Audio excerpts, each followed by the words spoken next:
Yesterday, as I was reading the comment section of my videos, and I do read my comment section, I like to hear what the little people are thinking, I came across a very interesting comment. It was from a viewer who calls himself Big Block Cad, or maybe Big Block Caddy, I'm not sure how he pronounces it. But he's obviously a car lover because he says he loves it when I make gun-to-car comparisons. And he would love to see me dedicate an entire video to making some gun-to-car comparisons of modern popular firearms. Well, normally I'm far too busy to just stop everything I'm doing and make a video based on a suggestion from a viewer. I mean, what with crying while masturbating, cleaning up cat vomit where my 18-year-old cat throws up on everything all day long, and leaving sexually explicit and inappropriate comments on random grandmothers' Facebook pages, I have a pretty full schedule. But this was such a good idea that I was glad I thought of it. So I thought I would take a moment today and make a video where I compare some popular handguns, some that I like and some that I don't, to cars that I think are their automotive equivalent. First, let's start with a gun from one of my favorite manufacturers, the Sig Sauer P-Series pistols.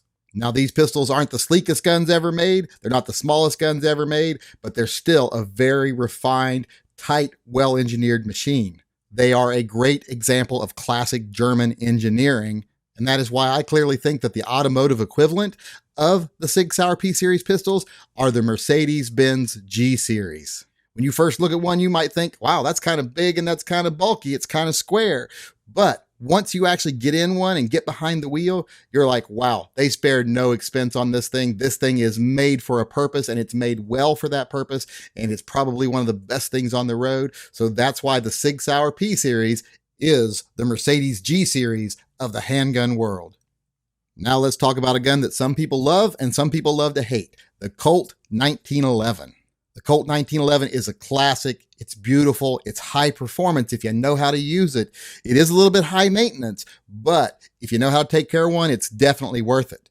And that's what makes the Colt 1911 the Corvette of the handgun world. Sure, a Corvette may not be the most technologically advanced sports car in the world. It may not even be the best made sports car in the world. And it might be a little bit high maintenance. But once you own one, you know why you own one, because they are a classic. And like I said, if you know how to maintain one and you know how to operate one, they get the job done like no other car on the road. They are pure power. So that is why the Colt 1911 is the Corvette of the handgun world. Next, let's talk about the Smith & Wesson M&P series pistols. These guns are definitely an American gun, and they are a pretty tactical firearm. You look at them, you think, well, that's a tactical gun. But then you look at it closer and you're like, well, it's a tactical gun for someone that wants a little more comfort. And maybe a little more features. I mean, some of them have safeties, they got the molded grip, they're just a little bit different than what most tactical guns are. But they still perform. Even though they're a little bit of a mixture of different universes, they still perform very well. But people have mixed feelings about them, whether they're great or whether they're awful. And that's why the Smith & Wesson M&P line is the Dodge Charger of the handgun world. The Dodge Charger is definitely an American car, and it's a sports car, sorta, as sporty as a four-door, kind of almost luxury sedan can be, but people who love them really love them. This is a car that gives them something that's still pretty sporty, but can still go to the grocery store too. And while you're zipping down the highway, you're doing it in comfort and you're doing it in a little bit of style, maybe not the most stylish thing in the world, but it still turns the heads of people that actually like the Charger. And that is why the Smith & Wesson M&P series guns are the Dodge Charger of the handgun world. Now let's talk about a gun a lot of people like, the Ruger SP101. As revolvers go, this is definitely not the most refined revolver on the market. In fact, it's kind of built like a tank. It's kind of heavy and it's not particularly attractive, but it is so functional and it'll eat up anything. It's just one of those great all-around choices where you look at that gun and you know, well, a person who chooses that gun likes a gun for what it does and nothing else. When you look at that gun and you see someone who's chosen that gun as a carry gun, you know that person just wants a gun that's tough and can handle anything. And that's why the Ruger SP101 is the Subaru Outback of the handgun world.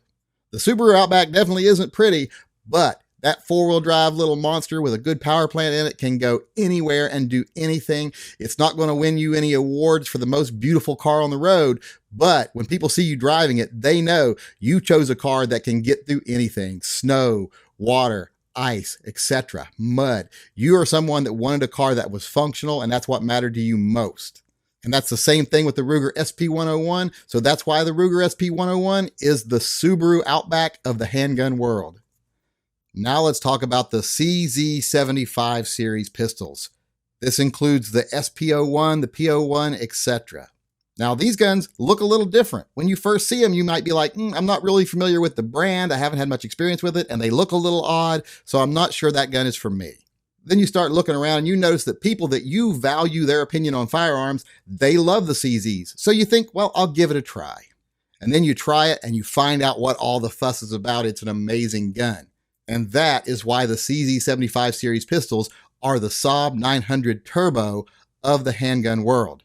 The Saab 900 Turbo might not look like a sports car. It might not fit that mold of what most people think of a performance vehicle. But when you get behind the wheel of one, you know, wow, this car might look a little funky, but man, it's amazing.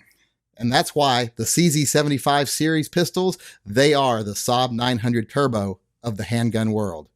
Now let's talk about a gun that is very controversial, the Taurus Judge.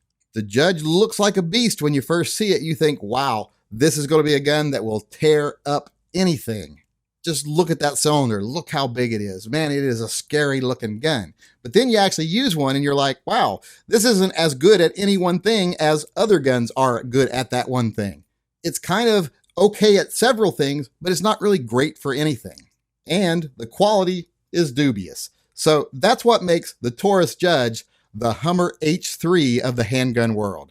Yeah, Hummer H3s look big, they look bad, they look like they'd be roomy, but then you get in one and it's cramped, you take it off-road and you bottom out on a rock, or you take it to the mall and you try to park it and find out it barely fits. So you find out, wow, this car might be okay for a couple of things, but it ain't great at anything.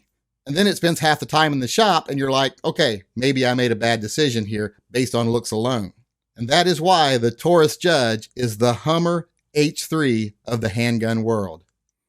You know, I'm not even halfway through my list yet, and already this video is getting a little bit too long. I haven't even gotten to my favorites yet, like the Beretta 92. I haven't gotten to the Glocks or the Kel-Tecs yet. But I'll save all that for tomorrow, because there's no way anybody wants to listen to me ramble for 20 minutes solid, not even 10 minutes solid. So I'll cut it right here, and I'll come back with the other half of the list tomorrow.